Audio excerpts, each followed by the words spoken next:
Let me talk a little bit about this new report in the Daily Wire. I first heard about this story in local news here in Washington, D.C., by the way, and had one of those moments. You see a news story and you think, why does this seem to be getting buried? Well, fast forward, this is F-17. The Daily Wire is reporting today, Washington, D.C. police on Sunday arrested a man with hundreds of explosive devices outside a church holding a mass in honor of the Supreme Court. The man had a manifesto that suggested he was targeting the Supreme Court and Catholics, according to court papers obtained by the Daily Wire.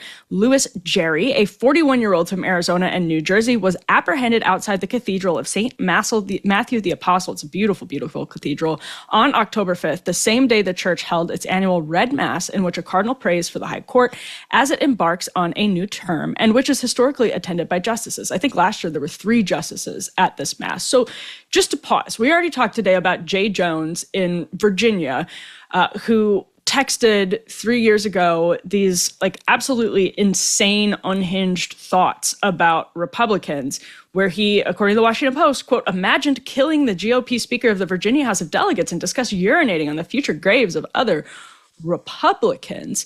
Now, amidst no major Democrat, again, according to the Washington Post, they say, this is no prominent Democrats, it's a quote, no prominent elected Democrat has called on Jones to leave the race. This Daily Wire story, we know if this was not an ostensibly at least, from the reporting and the evidence that's been released so far, if this was not what appeared to be an anti-Catholic, anti-conservative, because obviously the Catholic justices are largely conservative justices, that overlap is baked into a lot of the criticism, if not most of the criticism that they get. We know that this story would be massive. This is certainly not a local crime story. But in the wake of what happened to Charlie Kirk just about a month ago, what date is it? Yep, October 8th. So we're still within the first month after Charlie Kirk's assassination.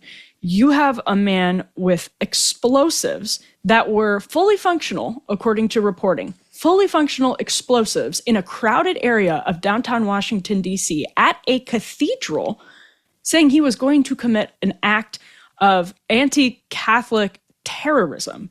And this is barely a blip on the radar of the media.